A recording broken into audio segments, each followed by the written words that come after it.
Hello students, my blessings and affections to all of you. This video is for the student of 10th class. प्रिय विद्यार्थियों, grammar के अंतर्गत आप लोगों ने बहुत कुछ जाना। बोर्ड एग्जाम में एक्टिव वॉइस और पैसिव वॉइस आता है, उसी क्वेश्चन के साथ चेंज ऑफ सेंटेंस भी दिया जाता है। चेंज ऑफ सेंटेंस अर्थात वाक्यों का परिवर्तन क्या होता है, ये सबसे पहले जानना जरूरी है।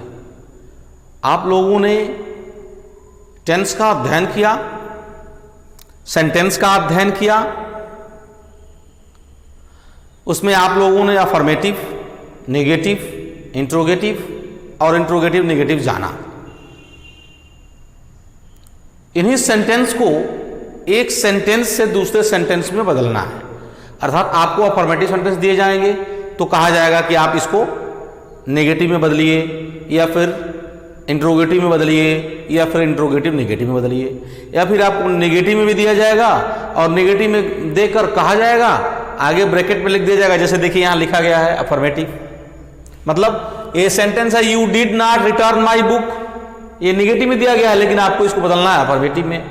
वैसे यहां एक सेंटेंस दिया गया है शी सिंग्स वेरी स्वीट, ये सेंटेंस है अफर्मेटिव में लेकिन कहा जा रहा है कि इस अफर्मेटिव सेंटेंस को बदलिए नेगेटिव में। उसी तरह से यहां did you post the letter yesterday, यह सेंटेंस है इंट्रोगेटिव में, यस नो टाइप, और इसको बदलने के लिए कहा जा रहा है अफर्मेटिव में। अब ये have you completed your homework दिया गया है इंट्रोगेटिव में, इसको कहा जा रहा है इंट्रोगेटिव नेगेटिव में बदलने के लिए। ये चीज इसमें कोई प्रिय विद्यार्थियों मैं आपको बताना चाहूंगा, इसमें कोई बहुत फिक्स रूल नहीं है हाई स्कूल के विद्यार्थियों के लिए। यही आप जब 12th क्लास में चले जाएंगे, इंटरमीडिएट में चले जाएंगे, तो इसी चैप्टर का नाम हो जाएगा ट्रांसफॉर्मेशन। और ट्रांसफॉर्मेशन का अध्ययन करने में कम से कम आपको 20 दिन 25 दिन का क्लास में समय लगेगा। लेकिन इसको आप थोड़ा सा ध्यान दें, थोड़ा सा गौर करें, तो आपको बहुत ज्यादा परेशान होने की जरूरत नहीं पड़ेगी। यदि आपको सारे टेंस के रूल्स याद हैं तो आप इसको आसानी से बना सकते हैं। जैसे मैं जो उदाहरण लिखा हूं उसी को लेता हूं, देखिए you did not return my book, यानी कि डिड नॉट, और ये क्रिया का फर्स्ट फॉर्म सब्जेक्ट हो गया, डिड नॉट हो गया, क्रिया का फर्स्ट फॉर्म ऑब्जेक्ट हो गया, यानी कि नेगेटिव सेंटेंस दिया गया। आगे क्या लिखा अफर्मेटिव, यानी कि इस वाक्य को बदलना है किसमें, अफर्मेटिव में। किसके अफर्मेटिव, टेंस को पहचानना पड़ेगा। सबसे पहला काम आपका होगा टेंस को पहचानना, उसी के अनुसार उसको आप चेंज करेंगे, अन्यथा गलत हो जाएगा। तो यह टेंस है किसका, पास्ट का, यानी पास्ट इंडेफिनिट का यह नेगेटिव सेंटेंस है, और इसको हमको बदलना है पास्ट इंडेफिनिट के अफर्मेटिव सेंटेंस के। तो पास्ट इंडेफिनिट के अफर्मेटिव सेंटेंस का रूल क्या होता है, what is the rule of past indefinite affirmative sentence? The rule of this is, first of all we write subject, then we write second form of the verb, and then we write object, and then we write etc etc. तो कहने का मतलब क्या हुआ, ये did not हट जाएगा और यहां सब्जेक्ट लिखेंगे और सेकंड फॉर्म लिखेंगे क्रिया का रिटर्न, यानी कि जब did not आएगा, did चाहे इधर आए, पहले yes no टाइप इंट्रोगेटिव में आए या फिर नेगेटिव में आए, डिड के साथ हमेशा क्रिया का फर्स्ट फॉर्म आता है। तो you return my book, you return my book, ऐसे यह क्या हो गया, यह आपका अफर्मेटिव सेंटेंस में बदल गया, चेंज हो गया। अब दूसरा देखिए शी सिंग्स, यानी कि सब्जेक्ट है, first form of the verb है, यस या यह जुड़ा हुआ है, इसका मतलब क्या हुआ, यह प्रेजेंट इंडेफिनिट का अफर्मेटिव सेंटेंस है। इसको हमको बदलना है किसमें, नेगेटिव में। What is the rule of negative sentence of present indefinite, first of all we write subject, then we write do और does, then we write first form of the verb, then we write object, and then we write etcetera etcetera. तो हम क्या लिखेंगे, सी, सी third person एक वचन है यानी कि डज, थर्ड पर्सन एक वचन है यानी कि डज। फिर क्या, निगेटिव बदलना है तो नॉट, और फिर क्रिया का फर्स्ट फॉर्म यस या यस चला जाएगा, हट जाएगा, यानी कि इसमें चला आया, she does not sing very sweet, ये आपका निगेटिव बदल गया। अब देखिए डिड पहले चला आया, डिड है, सब्जेक्ट है, first form of the verb है, स्टडे है, इसका मतलब क्या है, यह पास्ट इंडिफिनिट है, स्टडे है, डिड है। तो पास्ट इंडिफिनिट में कौन सा वाला है, यस नो टाइप इंट्रोगेटिव है, इसको बदलना किस में है, अफर्मेटिव में। अफर्मेटिव का रूल क्या होता है, सब्जेक्ट लिखते हैं, second form of the verb लिखते हैं, ऑब्जेक्ट लिखते हैं, जो बचता है वो लिखते हैं। तो हम डिड हटा देंगे, you posted object the letter, you posted the letter yesterday, you posted the letter yesterday. ऐसे have you completed your homework, यानी कि यह प्रेजेंट परफेक्ट टेंस में है, यानी कि यह प्रेजेंट परफेक्ट टेंस में है। तो यह प्रेजेंट परफेक्ट का अफर्मेटिव है, नहीं। इंट्रोगेटिव निगेटिव है, नहीं। इंट्रोगेटिव यस टाइप, क्योंकि हेल्पिंग वर्ब सहायक क्रिया पहले आया है, तो यानी यस टाइप है। बदलना किसको, इसमें निगेटिव में। तो यानी कि यहाँ पर ऑलरेडी आपका यस टाइप इंट्रोगेटिव दिया है, इसको किसमें बदलना है, यस टाइप इंट्रोगेटिव निगेटिव में। तो हम क्या करेंगे, यही करता के ठीक आगे नॉट लगा देंगे, हैव यू नॉट कंप्लीटेड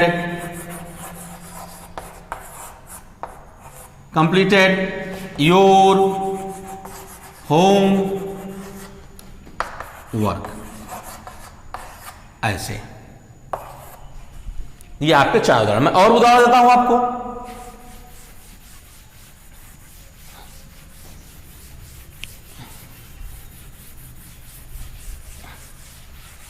दो नंबर 4 नंबर का या 2 नंबर का आता है ये, इसको जानना बहुत आवश्यक है और आसान है। एक्टिव पैसिव वॉइस से आसान है। कभी कभी ऐसा भी इस समय दे रहा है कि या तो एक्टिव पैसिव करिए या फिर ट्रांसफॉर्मेशन ऑफ सेंटेंस करिए, ऐसा भी दे देता है। जैसे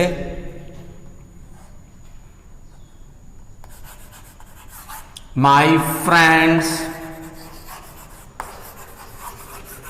हेल्प्ड मी, ये एक वाक्य हो गया। इसको बदलना है आपको इंट्रोगेटिव में। किस में बदलना है, इंट्रोगेटिव में।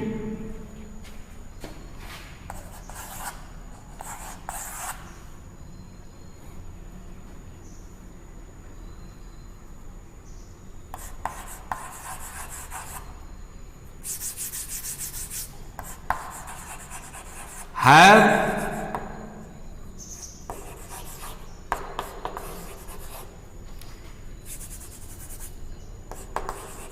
पेशेंस,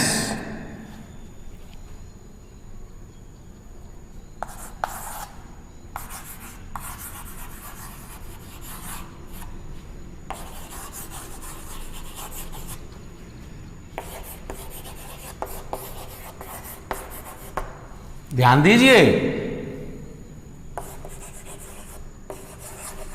इसको बदलना है निगेटिव में, इसको भी बदलना है निगेटिव में।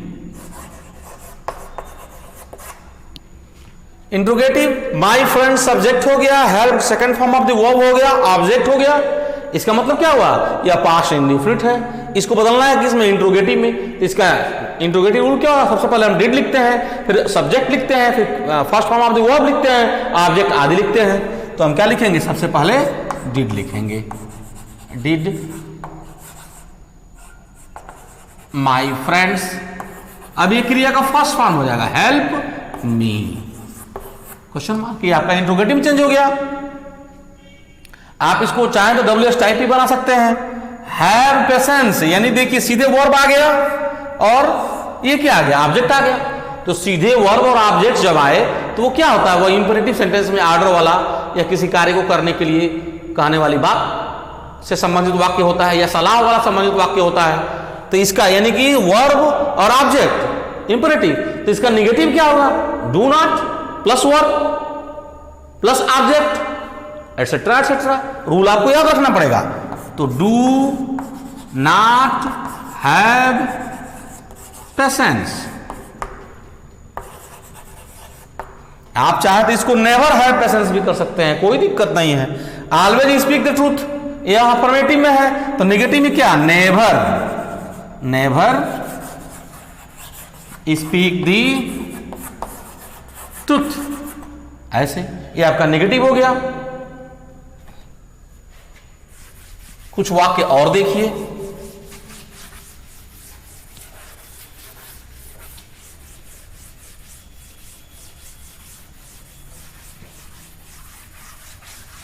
रूल आप समझ जाएंगे, आसानी से लिख देंगे। They have been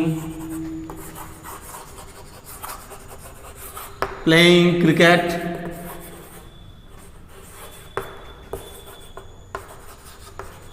since morning, question mark. इसको बदलना है आपको नेगेटिव में, नेगेटिव में। अब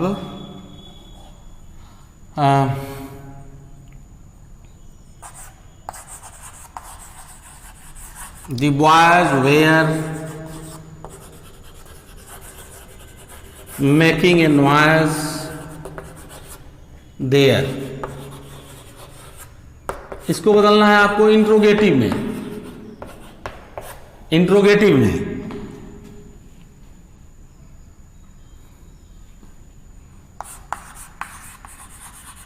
He will not help you, इसको भी आप बदलिए अफर्मेटिव में। 4 वाक्य दिए गए हैं, 4 नहीं 3 वाक्य, ध्यान दीजिए। They have been playing, present perfect continuous है, इसको नेगेटिव बदलना है तो नॉट का प्रयोग हम कहां करते हैं, हैव और बीन के बीच में, यानी कि यह क्या हो जाएगा, they have not been playing cricket since morning, हो गया। नॉट का प्रयोग करना है आपको कि नॉट का प्रयोग कहां करना है। अब the boys were making a noise there, इसको बनाना है इंट्रोगेटिव में। ये क्या है, पास्ट कंटीन्यूअस है, पास्ट कंटीन्यूअस का यस टाइप इंट्रोगेटिव रूल क्या होगा, वाज या वेयर पहले कर देंगे, तो हम यहां क्या कर देंगे, were the boys making a noise there, question mark, ये इंट्रोगेटिव हो गया। He will not help you, इसको बदलना है किसमें, अफर्मेटिव में, या नॉट हट जाएगा तो ही विल हेल्प यू। हर प्रकार का मैंने इसमें दिया है, आपको सिर्फ रूल याद रखना है। देखिए प्रिय विद्यार्थियों, मैं हमेशा से कहता हूं tense is the backbone of your English study. If you don't know the rules and knowledge of translation, that is called tense, you will feel everywhere while studying English language or grammar. So you must learn the basic concept of translation, that is called tense. तो आपको rule याद नहीं होंगे तो आपको problem feel होगा, इसलिए इसको समझिए। बहुत डिफिकल्ट नहीं है लेकिन इंपॉर्टेंट है, आपके बोर्ड एग्जाम में आता है। इसको देखिए और भी सेंटेंस जो आपको मिले उसको बनाइए। नहीं आता है आप विद्यालय में भी आके पूछ सकते हैं, अपने अगल बगल में भी आकर पूछ सकते हैं, लेकिन जब तक आपको कोई नोटिस न मिले आप विद्यालय आने का प्रयास नहीं करिए तो ज्यादा अच्छा है, बिना जरूरी कार्य के। मैं यही क्लोज कर रहा हूं। Thank you very much.